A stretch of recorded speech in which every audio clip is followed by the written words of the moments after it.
નમસ્કાર. ડોક્ટર સંજય, સૌથી પહેલા તો આપની પાસેથી એ જાણવા માંગીશ કે એવું માનવામાં આવે છે કે દર 4 દર્દીઓમાંથી એક દર્દી જે ડાયાબિટીસનો દર્દી હોય છે તેને હૃદયરોગ હોઈ શકે છે, પરંતુ આ બંને જે રોગ છે, બંને બીમારીઓ છે, અલગ અલગ છે. તેનો સંબંધ કેવી રીતે છે? ઓકે, ચોક્કસપણે. સૌથી પહેલાં મારે સંદેશ ટીવીની અંદર તમારો આભાર માનવાની ઈચ્છા થાય છે. રીઝન એટલા માટે કે અત્યારે જે આપણે કહી રહ્યા છીએ કે ડાયાબિટીસ, બ્લડ પ્રેશર, હૃદયરોગ સમજો લાઇફસ્ટાઇલ ડિસીઝ છે.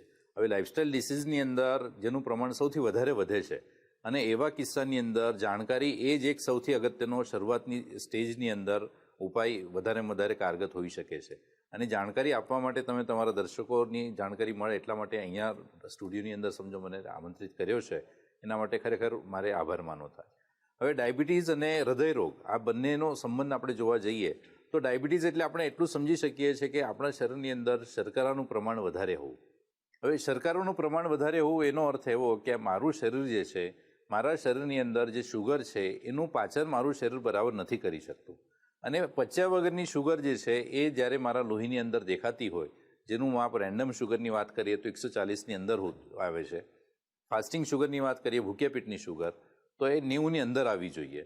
અને એ 90થી વધારે હોય, પીપીબીએસ એટલે જમ્યા પછીની 2 કલાકની શુગર છે એ પણ 140ની અંદર આવી જોઈએ.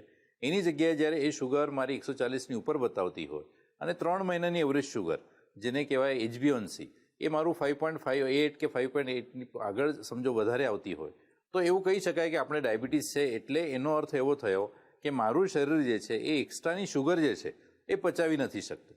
હવે એ જ્યારે શરીરની અંદર શુગર પચ્યા વગરની ફરતી હોય છે તો એ શરીરની અંદર પોતાની ઝેરી અસર પણ આપતું હોય છે.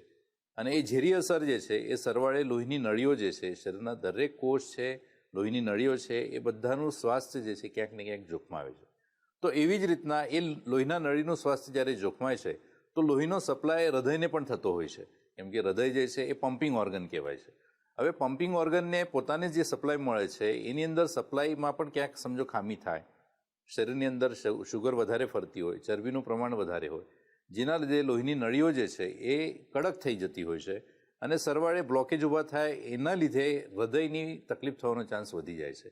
તો એવા કિસ્સામાં હું ચોક્કસપણે કહીશ કે ડાયાબિટીસ જે છે એ હૃદયને નબળું પાડવા માટેનું એક કારણ હોઈ શકે છે. હવે ડાયાબિટીસ ઉપર જ્યારે આપણે સમજો સારામાં સારું ધ્યાન આપીએ તો હૃદયથી પણ આપણે બચી શકીએ છીએ. એટલે જ કહેવાય છે કે જેટલા પેશન્ટોને ડાયાબિટીસ છે અને એવા પેશન્ટો રેગ્યુલર સમય પર ચેકઅપ ના કરતા હોય, એમની ચરબીનું પ્રમાણ વધારે આવતું હોય અને સાથે સાથે બ્લડ પ્રેશર કે એવી પણ બીમારી સમજો દેખાતી હોય, સ્ટ્રેસનું પ્રમાણ વધારે રહેતું હોય, તો સરવાળે આ બધા જ એકબીજા સાથે જોડાઈને હૃદય ઉપર વધારે પડતી તકલીફ ઊભી કરતા હોય છે. એટલે ડાયાબિટીસ જે છે એ વધારે હોવું એટલે હૃદયરોગનું એક કારણ કહી શકાય.